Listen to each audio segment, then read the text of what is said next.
மாணவர்கள் பொறுத்த வரைக்கும் மேக்ஸுங்களாலே அது ஒரு பயம் இருக்குது தானே. அந்த பயத்தை கவர்மெண்ட் ஸ்கூல் பசங்களுக்கு நாங்களே அந்த அமௌண்ட்டு டொனேஷனாக கலெக்ட் பண்ணி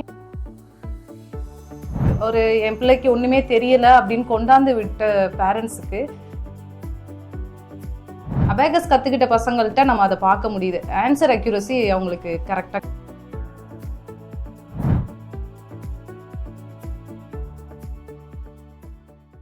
வாழ்த்துக்கள் மேம். உங்களை பற்றி நம்ம நேயர்கள் கூட ஷேர் பண்ணிக்கோங்க. வாழ்த்துக்கள் மேம். வாழ்க வளமுடன். என் பேர் மீனா கலைச்செல்வன். நான் பிசிஏ முடிச்சிருக்கேன். இப்போ பிரெய்னி பாப்ஸ் பிரான்ச்சஸியாக புதுக்கோட்டையில் 4 பிரான்ச்சஸில் ஒர்க் பண்ணிகிட்ருக்கோம். Okay ma'am. எத்தனை வருஷமாக இந்த துறையில் நீங்கள் பயணிக்கிறீங்க? எப்படி போயிட்டுருக்கு உங்களுக்கு இப்போ? நான் கடந்த ஒரு 9 வருஷமாக இதில் பயணிச்சுட்ருக்கோம். சக்ஸஸ்ஃபுல்லாக இப்போ 10வது வருஷம் சக்ஸஸ்ஃபுல்லாக போயிட்டுருக்கோம்.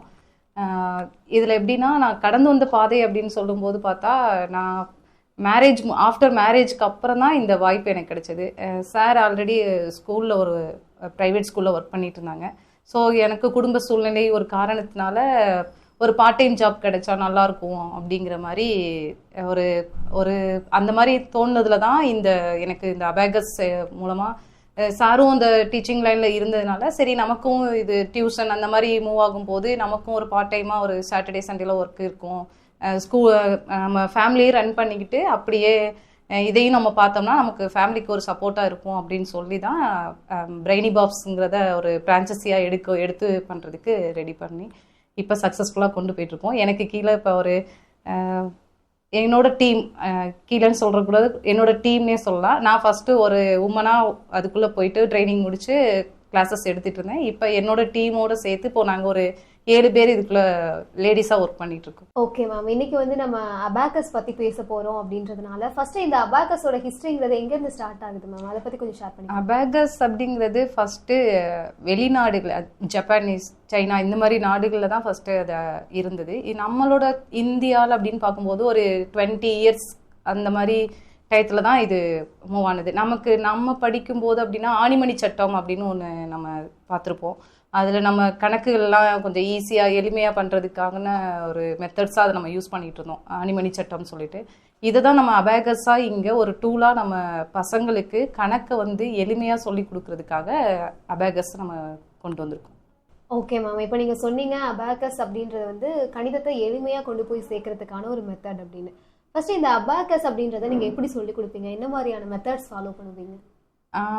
அபேகஸ்ங்கிறது மேக்ஸ் தான். நம்ம இப்போ ஸ்கூல் மேக்ஸ் தான் நம்ம இங்கே என்னென்னா, நம்ம அபேகஸ் போது ஒரு டூல் மாதிரி அதை யூஸ் பண்ணுவோம். அப்படி இருக்கும்போது அவங்களுக்கு இப்போ கூட்டல் கழித்தல், இப்போ நமக்கு மேக்ஸ் கணக்கில் நமக்கு என்னென்ன பேசிக் என்னென்ன தேவையோ அது எல்லாமே நம்ம அபேகஸ் மூலமாக பண்ணும்போது பசங்க மேக்ஸிமம் இப்போ கணக்குனாலே ஒரு கஷ்டமாக பயமாக யூஸ் பண்ணுறாங்க. மற்ற சப்ஜெக்டை கூட பண்ணுறாங்களே தவிர மேக்ஸ்னாலே ஒரு பயம் இருந்துகிட்டே இருக்குது. அந்த பயத்தை போக்குறதுக்கு அவங்களுக்கு எளிமையாக ஈஸியாக புரிஞ்சுக்கிற மாதிரி உள்ள ஒரு மெத்தட் தான் அபேகஸ் நம்ம யூஸ் பண்ணுறோம். அது ஒரு டூல்ஸாக நம்ம யூஸ் பண்ணிகிட்டு இருக்கோம் அது. Okay ma'am. இப்போ அபாகஸ் அப்படின்றது முன்னாடி மாதிரி இல்லை, இப்போ எல்லாருமே கற்றுக்கணும் அப்படின்றதுல ரொம்ப மும்முரமாக செயல்பட்டு இருக்காங்க. ஸோ எந்த அளவுக்கு அவசியம்னு சொல்லுவீங்க ஒவ்வொரு மாணவர்களுக்கும்? மாணவர்கள் பொறுத்த வரைக்கும் மேக்ஸுங்களாலே அது ஒரு பயம் இருக்குது தானே. அந்த பயத்தை போக்கிட்டு அதுலேருந்து அவங்க இப்போ மேக்ஸ்னாலே ஒரு பயம் இல்லாமல் அவங்களுக்கு எளிமையாக புரியணும் அப்படின்னா அபேகஸ் ஒன்று கற்றுக்கிட்டாங்க அப்படின்னா அவங்களோட அந்த ஆன்சர் அக்யூரசி இந்த அபேகஸ் மூலமாக அவங்களுக்கு கிடைக்குது. ஒரு டவுட்லேயே இருக்கும், நம்ம சம் மெத்தட்ஸ் கொண்டு போவாங்க, பட் ஆனால் ஆன்சர் கரெக்டாக இருக்குமா இல்லை ராங்காக போட்டிருப்போமா அப்படிங்கிற அந்த ஒரு இதை கிளியர் பண்ணுறதுன்னா அபேகஸ் கற்றுக்கிட்ட பசங்கள்கிட்ட நம்ம அதை பார்க்க முடியுது. ஆன்சர் அக்யூரசி அவங்களுக்கு கரெக்டாக கிடைக்கும். ஸ்டெப் போடலை அப்படின்னாலுமே அந்த ஆன்சர் கரெக்டாக கொண்டு வர்றதுக்கு இது யூஸ்ஃபுல்லாக இருக்கும் அவங்களுக்கு. அபேகஸில் மொத்தம் எத்தனை வகைகள் இருக்குது? ஸோ அதை எவ்வளோ நாட்களில் நம்மளால் கற்றுக்க முடியும் மேம்? அபேகஸ் பொறுத்த வரைக்கும் எங்கள்கிட்ட 3 சிலபஸ் இருக்குது. எப்படின்னா இப்போ 3 வயசுலேருந்தே எங்ககிட்ட சிலபஸ் இருக்குது. அந்த 3 வயசு பசங்களுக்கு எப்படி சொல்லி கொடுக்கணும் அந்த ஒரு கேட்டகரி இருக்குது. 8 வயசில் இருக்க பசங்களுக்கு ஒரு கேட்டகரி இருக்குது. 14 ஏஜ் உள்ளவங்களுக்கு ஒரு மாதிரி இருக்குது. இது எல்லாமே எங்களுக்கு எப்படின்னா அவங்களோட மெமரி பவர் பொறுத்து தான். இப்போ 3 வயசில் வர்றோம் அப்படின்னா பேசிக்கே இப்போ தான் கற்றுக்குவான். எங்ககிட்ட கற்றுக்கிட்டு அடுத்து ஸ்கூலில் போகும்போது அங்கே இப்போ எக்ஸாம்பிள் இப்போ யூகேஜி படிக்கிறாங்க அப்படின்னா அவங்க இப்போ தான் அவங்க கவுண்டிங் கற்றுக்குவாங்க, நம்பர்ஸ் கவுண்டிங் அந்த மாதிரி தான் இருக்கும். எங்ககிட்ட படிக்கும்போது அங்கே அடிஷன் சப்ராக்ஷனே அவங்க இங்கே முன்னாடி அட்வான்ஸாக படிக்கும்போது அவங்களுக்கு ஸ்கூலுக்கு போகும்போது ஈஸியாக அவங்களால மற்ற பசங்களோட கம்பேர் பண்ணும்போது இவங்க கொஞ்சம் பெஸ்ட்டாகவே இருப்பாங்க அவங்களுக்கு. இப்போ 14 ஏஜ் எடுத்துக்கிறோம் அப்படின்னா அவங்க மேக்ஸிமம் வந்து 10th முடிச்சவங்களா இருப்பாங்க. ஸோ அவங்களுக்கு டிப்ளமோ கோர்ஸ்னு எங்கள்கிட்ட இருக்குது. அப்படி படிக்கும்போது அவங்க இன்னும் அடுத்த லெவல் போகணும், ஷார்ட்கட். இப்போ நிறைய கொஸ்டின்ஸ்லாம் ப்ரிப்பேர் பண்ணுறோம், Group 4 Group 2 அது மாதிரிலாம் நிறையா ப்ரிப்பேர் பண்ணும்போது மேக்ஸ் வந்து அவங்களுக்கு ஷார்ட்டாக ஈஸியாக அந்த ஆன்சரை அக்யூராக கொண்டு வர்றதுக்கு இது மெத்தட்ஸ் யூஸ் ஆகுது உங்களுக்கு. ஓகே மேம், இப்போ நீங்க சொன்னீங்க 3 வயசுல இருந்தே நம்ம அபாக்கஸ் அப்படின்றத ஸ்டார்ட் பண்றோம் அப்படின்னு. எந்த வயதுடைய குழந்தைகள் வரையும் அபாக்கஸ் கத்துக்க முடியுமா? 14 ஏஜ் வரைக்குமே கம்ப்ளீட் பண்ணலாம். இது வந்து ஸ்கூல் ஸ்டூடெண்ட்ஸ் அப்படின்னா 14 ஏஜ் வரைக்கும். இப்போ நம்ம இதுக்கு வந்து வயது வரம்பே கிடையாது அபாக்கஸ் பொறுத்த வரைக்கும். ஏன்னா இதை வந்து இப்போ எங்ககிட்ட 50 வயசுல கூட பிரான்ச்சஸி எடுத்து ட்ரைனிங் எடுத்து அவங்க பிஸ்னஸாக எடுத்துட்டு இருக்காங்க. பிரான்ச்சஸி ஃபேஸில் எடுக்கும்போது ஏஜ் வரம்பே கிடையாது. இதில் யார் வேணாலும் இதில் அது அந்த வந்து அவங்களோட திறமை இதில் மூலமாக இன்ட்ரெஸ்ட் இருந்தாங்க அப்படின்னா இது மூலமாக கற்றுக்கிட்டு அவங்க பிஸ்னஸாகவும் பண்ணலாம். இப்போ வந்து நார்மலா நம்ம ஸ்கூல்ல எல்லாம் மேக்ஸ் படிக்கிறோம் இல்லையா, நார்மலா ஒரு ஸ்கூலுக்கு அனுப்புறோம்னா பசங்களுக்கு மேக்ஸ் சொல்லி கொடுப்பாங்க. பட் இதை தாண்டி நம்ம அபாக்கஸ்னு சொல்லி தனியா சொல்லி கொடுக்குறோம். இது ரெண்டுக்குமான வித்தியாசம்னு என்ன சொல்லுவீங்க? வித்தியாசம் அப்படின்னா ஸ்கூல் மேக்ஸ் தான் இங்கேயும் நம்ம சொல்லி கொடுக்குறோம். பட் ஆனால் அவங்களுக்கு வந்துட்டு பேசிக்ங்கிறது ஒன்று வேணும்ல. டேபிள்ஸாக இருக்கட்டும், அடிஷன் சப்ராக்ஷனாக இருக்கணும், அந்த பேசிக் எல்லாமே தெரிஞ்சால் மட்டும்தான் அந்த ஸ்டெப் அந்த ஃபார்முலாவெல்லாம் அவங்க அப்ளை பண்ணி அதுக்குள்ளே கொண்டு போக முடியும். ஸோ அந்த பேசிக்கை நம்ம இங்கே ஈஸியாக கொடுக்கறது மூலமாக அங்கே ஸ்கூல் மேக்ஸை அவங்களால ஈஸியாக பண்ண முடியுது. அதுதான் அந்த ஒரு ரீசன்னால தான் அபாகஸ் படித்த பசங்களுக்கும் இப்போ நார்மல் பசங்களுக்கும் பார்த்தோம் அப்படின்னா இவங்க கொஞ்சம் ஸ்பீடாகவே ஆன்சர் பண்ணிடுவாங்க. அவங்க அந்த ஸ்டெப் படி யூஸ் பண்ணி ஆன்சர் கொண்டு வரதுக்கும் இவங்க பார்த்தோன்னே அந்த ஆன்சர் பண்ணுறதுக்கும் வித்தியாசம் இருக்குது. இதை நம்ம வந்து எங்களோட லெவலில் வந்து செகண்ட் லெவலில் நம்ம அது வந்து மனக்கணக்குன்னு சொல்லுவோம். அந்த அபாகஸ் டூல் இல்லாமலே மைண்ட்லேயே அந்த நம்பர்ஸை பார்த்துட்டு ஸ்பீடாக அதோட ஆன்சரை சொல்லுவாங்க. ஓகே மேம், இப்போ வந்து நீங்கள் அபாக்கஸ் வந்து ஸ்டூடெண்ட்ஸுக்கு சொல்லி கொடுக்குறீங்க அப்படின்றத தாண்டி வேற என்னெல்லாம் இந்த அபாக்கஸ் மூலமாக பண்ணிட்டு இருக்கீங்க? நம்ம இப்போ வந்து ஸ்டூடெண்ட்ஸ்க்கு அபாகஸ் மட்டும் இல்லாமல் அபாகஸோட சேர்ந்து பிரெயின் ஜிம் சொல்லுவோம், மூளைத்திறன் பயிற்சின்னு சொல்லிட்டு மெமரி பவர் இன்க்ரீஸ் பண்ணுறதுக்காக அது ஒன்று சேர்த்து பண்ணுறோம். அது இல்லாமல் ஆக்டிவிட்டீஸ்ன்னு சொல்லுவோம், லிங்குஸ்டிக் ஆக்டிவிட்டீஸ்ன்னு சொல்லிட்டு பசங்களுக்கு மேக்ஸ் மட்டும் ஒன்லி மேக்ஸ் மட்டும் பண்ணுறாங்க அப்படின்னா அவங்களுக்கு ஒரு போரிங் ஆயிரும். ஸோ அதனால அந்த ஆக்டிவிட்டீஸ் அண்ட் பிரெயின் ஜிம் இதெல்லாம் கொடுக்கும்போது அவங்களுக்கு மெமரி பவர் இன்க்ரீஸ் ஆகுது, கிரியேட்டிவிட்டி கிடைக்குது. இது ரெண்டும் செய்யும்போது அது இல்லாமல் நம்ம வந்து ஒன்லி இப்போ ஸ்கூல் பசங்க பண்ணுறாங்க அப்படி இல்லாமல் இது இல்லாமல் நாங்கள் 2 வேர்ல்ட் ரெக்கார்ட் பண்ணியிருக்கோம் அபாகஸ்லேயே. ஒன்று லாக்டவுன் டயத்தில் பண்ணோம், 24 hours அபாகஸ் ரேரி அப்படின்னு சொல்லி பண்ணியிருக்கோம். இது இல்லாமல் கலாம் ரெக்கார்ட்ஸில் வேர்ல்ட் ரெக்கார்ட் பண்ணிக்கிறோம். இது இப்போ இருக்க பசங்களுக்கு மட்டும் இல்லாமல் இன்டர் ஏரியாவில் உள்ளவங்களுக்கு, கவர்மெண்ட் ஸ்கூல் பசங்களுக்கு நாங்களே அந்த அமௌண்ட்டு டொனேஷனாக கலெக்ட் பண்ணி அவங்களுக்கு இந்த வேர்ல்ட் ரெக்கார்ட் அவங்கவுங்க பேர்லேயே அந்தந்த ஸ்டூடெண்ட் நேம்லேயே வந்து வேர்ல்ட் ரெக்கார்ட் அவங்களுக்கு வாங்கி கொடுத்துருக்கோம். ஓகே மேம், இப்போ அபாகஸ் மூலமாகவே நீங்கள் நிறைய விஷயங்கள் நல்ல விஷயங்கள் பண்ணி கொடுத்துட்ருக்கீங்க.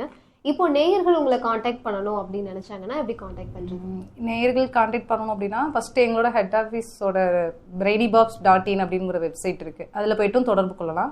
இப்போ புதுக்கோட்டை பிரான்ச்சஸில் நீங்கள் காண்டாக்ட் பண்ணணும் அப்படின்னா எங்களோட பிரெய்னிபாக்ஸ் புதுக்கோட்டைன்னு நீங்கள் கூகுளில் சர்ச் பண்ணாலே எங்களோட டீட்டெயில்ஸு என்னென்ன பண்ணிகிட்ருக்கோம் அப்படிங்கிற டீட்டெயில்ஸ் உங்களுக்கு கிடைச்சிடும். இது இல்லாமல் யூடியூப் சேனல், ஃபேஸ்புக், இன்ஸ்டா இது எல்லாத்துலேயுமே எங்களோட ப்ரொமோஷன் இருக்குது. அது இல்லாமல் எங்களோட ஆஃபீஸ் நம்பர் 7373830616 அந்த நம்பருக்கு கான்டாக்ட் பண்ணாலும் இதை பற்றின எல்லா டீட்டெயிலுக்கும் உங்களுக்கு கொடுத்துருவாங்க. ஓகே மேம், இப்போ வந்து முன்னாடி மாதிரி இல்லாமல் நிறைய பேருக்கு அபாகஸ் பற்றின ஒரு விழிப்புணர்வு வர ஆரம்பிச்சிருச்சு, நிறைய பேர் கற்றுக்க ஸ்டார்ட் பண்ணிட்டாங்க. இருந்தாலுமே இதை நீங்கள் ஒரு பிஸ்னஸாக எடுத்து பண்ணிட்டு இருக்கீங்க அப்படிங்கிறப்போ இதில் உங்களுக்கு என்னென்ன ஸ்ட்ரகிள்ஸ் இருக்குது மேம்? சவால்கள்னு எடுத்துக்கிட்டோம் அப்படின்னா நம்ம ஒரு பிஸ்னஸ் பண்ணுறதே ஒரு பெரிய சவால் தான். அதை தாண்டி அபாகஸில் ஒரு நாங்கள் எதிர்பார்க்குறது எப்படி என்னென்னா இப்போ இங்கே இருக்கிற புதுக்கோட்டை ஏரியா டவுனுக்குள்ளே இருக்கவங்க இல்லாமல் கிராமத்தில் இருக்க பசங்களுக்கும் இந்த மாதிரி ஒரு விஷயம் மேக்ஸை பற்றின ஒரு ஐடியா கிடைக்கணும், விழிப்புணர்வு கிடைக்கணும் அப்படிங்கிறதுக்காக ஒரு இன்டீரியர் கிராமத்தில் இப்போ அங்கே வந்து ஒரு 100 ஸ்டூடெண்ட்ஸ்க்கு மேலே படிச்சுட்டு இருக்காங்க அபாகஸு. இவ்வளோ தூரம் ஒரு 30 கிலோமீட்டர்ஸ் தாண்டி தான் நாங்கள் அங்கே போய் எடுத்து கொடுக்கணும். அவங்களுக்கான அந்த பெனிஃபிட் கிடைக்கணும் அப்படிங்கிறதுக்காக அந்த இதையும் நாங்கள் ஒரு பெரிய சவாலாக தான் அதை எடுத்துகிட்டு போய் நாங்கள் பண்ணிட்டு இருக்கோம். ஓகே மேம், நீங்கள் சந்திச்ச சவால்கள் பற்றி சொன்னீங்க. பட் இதுல வந்து நீங்க ரொம்ப பெருமையா ப்ரௌடா ஃபீல் பண்ண மொமெண்ட்ஸ் இருக்கும் இல்லையா? அதை பத்தி கொஞ்சம் ஷேர் பண்ணிக்கோங்க. பெருமையா சொல்லணும் அப்படின்னா பசங்கள்கிட்ட பார்த்த ரிசல்ட் தான். எப்படி சொல்றது அப்படின்னா, ஸ்கூல்ல வந்துட்டு அந்த பையன் படிக்க மாட்டான், அவனுக்கு ஒண்ணுமே தெரியல அப்படின்னு சொல்ற ஸ்டூடெண்ட்ஸை தான் நாங்க ஃபர்ஸ்ட் இங்க கேர் பண்ணுவோம். அப்படி பண்ணும்போது அவங்கள்ட்ட நம்ம ஒரு ரிசல்ட்டை பேரண்ட்ஸ் கொடுக்க முடியுது. என் பிள்ளைக்கு ஒண்ணுமே தெரியல அப்படின்னு கொண்டாந்து விட்ட பேரண்ட்ஸுக்கு நம்ம ஒரு ரிசல்ட் பார்க்கும்போது அவங்களுக்கு அது பெரிய ஒரு பெருமையா தெரியுது. நம்ம கிட்ட சொல்லும் போது ரொம்பவே எங்களுக்கு ஹாப்பியா இருக்கு. எப்படின்னா, அந்த பையனுக்கு ஒன்றும் தெரியாதுன்னு சொன்ன ஒரு ஸ்டூடெண்ட்ஸுக்கு எங்களால முடிஞ்ச அந்த அபேகஸ் மூலமா அவனுக்கு சொல்லி கொடுக்கும்போது அவன்கிட்ட ஒரு நல்ல ஒரு டேலண்ட் இருக்கு. பட் ஆனால் அதை அங்கே ஸ்கூலில் அவங்களால அதை கவனிக்க முடியாதனால நம்ம இண்டிவிஜுவலாக இங்கே அவனுக்கு பார்க்கும்போது அவன்கிட்ட என்ன ப்ளஸ் அண்ட் மைனஸ் இருக்குன்னு தெரிஞ்சுட்டு அதுக்கேற்றவள டீச் பண்ணும்போது அவன்கிட்ட நல்லாவே ரிசல்ட் பார்க்க முடியுது. அதுவே எங்களுக்கு ஒரு பெருமை தான். இது இல்லாமல் எங்ககிட்ட 3 வயசுலேருந்தே ஸ்டூடெண்ட்ஸ் வராங்கன்னு சொல்கிறோம். இப்போ இவங்க 3 இயர்ஸில் வர்றாங்க அப்படின்னா மேக்ஸிமம் ஒரு 8-9 ஏஜில் அவங்க அந்த 8 லெவல் கம்ப்ளீட் பண்ணி கிராஜுவேஷன் வாங்குவாங்க. ஸோ அந்த குட்டி குழந்தை கிராஜுவேஷன் வாங்கும்போது எங்களுக்கு அதுவே ஒரு பெருமையாக இருக்கும். ஏன்னா நம்ம படிக்கும் போதோ இல்லைன்னா நம்ம கிராஜுவேஷனுங்கிறது நமக்கு காலேஜில் அப்படிதான் இருந்தது. இப்போ எங்கள் இதில் எப்படின்னா எங்கள் பிராண்டில் ஒவ்வொரு வருஷமும் கிராஜுவேஷனுங்கிறது இருக்கும். 8 லெவல் முடிச்சிட்டாங்க அப்படின்னா அவங்களுக்கு கிராஜுவேஷன் இருக்கும். அதில் 8 வயசு உள்ள பையனும் கிராஜுவேஷன் வாங்குவான், 14 ஏஜில் உள்ளவனும் கிராஜுவேஷன் வாங்கும்போது ஸோ அதுவே எங்களுக்கு ஒரு பெருமை தான். 8 லெவல் முடிச்சு குட்டி பையன்லேயே கிராஜுவேஷன் வாங்கும்போது எங்களுக்கு ரொம்ப பெருமையாக இருக்கும். ஓகே மேம், இப்போ நீங்கள் அபாக்கஸை ஒரு பிஸ்னஸாக எடுத்து பண்ணி நிறைய ஸ்டூடெண்ட்ஸுக்கும் நிறைய நல்ல விஷயங்கள் கொடுத்துட்டு இருக்கீங்க. பட் ஒரு உமனாக இருந்து ஒரு பிஸ்னஸ்குள்ளே வரும்போது நிச்சயமாக அதுக்கு பின்னாடி ஒரு ஃபேமிலியோட சப்போர்ட் இருக்கும் இல்லையா? ஸோ உங்களுடைய ஃபேமிலி சப்போர்ட் எப்படி இருக்குது, அதை பற்றி கொஞ்சம் ஷேர் பண்ணிக்கோங்க. ஃபேமிலி சப்போர்ட் இல்லை அப்படின்னா இந்த இடத்துல நான் உட்கார்றதே ஒரு பெரிய விஷயம் தான். ஏன்னா அவங்களோட சப்போர்ட் இல்லை அப்படின்னா இந்த இடத்துல நான் வெளியில் இப்படி இவ்வளோ ஸ்டூடெண்ட்ஸு எனக்கு அடுத்து என்னோட டீம் இப்படிலாம் எல்லாரும் வெளில பண்ணும்போது தான் அவங்களோட சப்போர்ட் இல்லைன்னா இந்த இடத்துல நான் வந்திருக்க முடியாது. பசங்க ஏன்னா எனக்கு குட்டி பசங்களும் இருக்காங்க, அவங்களையும் அவங்க கேர் பண்ணிட்டு அவங்க பார்த்துக்கல அப்படின்னா இந்த இடத்துல நான் நிற்கிறதே ஒரு பெரிய விஷயமா தான் இருந்திருக்கும். அவங்களுக்கு ஃபஸ்ட்டு என்னோட ஹஸ்பண்ட்க்கு நான் ஃபஸ்ட்டு தேங்க்ஸ் சொல்லணும். அதுக்கப்புறம் என்னோட மாமனார் மாமியார் அவங்களோட சப்போர்ட் இல்லை அப்படின்னா இந்த இடத்துல நிற்கிறதே எனக்கு பெரிய சவால் தான். அவங்களோட சப்போர்ட் மூலமாக தான் நான் இவ்வளோ தூரம் நிற்க முடியுது. 10 இயர்ஸாக அதில் ஒர்க் பண்ணுறேன் அப்படின்னா அது அவங்களோட சப்போர்ட் மூலமாக தான்.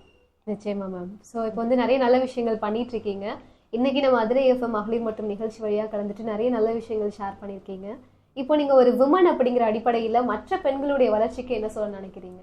ஒரு உமனை நான் என்ன சொல்ல விரும்புகிறேன் அப்படின்னா, பாரதியார் சொன்ன மாதிரி அறிவு என்பது ஆணும் பெண்ணும் சமம் தான். அது நம்ம கரெக்டாக நம்மக்கிட்ட இருக்க திறமைய வெளிக்கொண்டு வர்றதுக்கு எவ்வளோ முயற்சி பண்ண முடியுமோ அதை எடுத்துட்டு அது ஒரு வாய்ப்பு நமக்கு கரெக்டாக கிடைக்குது அப்படின்னா அதை யூஸ் பண்ணிட்டு சக்ஸஸ்ஃபுல்லாக கொண்டு போகணும் அப்படிங்கிறதான் சொல்ல விரும்புகிறேன். ஓகே மேம், இப்போ ஃபைனலாக நம்ம அதிரை எஃப்எம்க்கும் அதிரை எஃப்எம் நேயர்களுக்கும் என்ன சொல்ல விரும்புகிறீங்க? அதிரை எஃப்எம்க்கு என்னோட நன்றிகள்.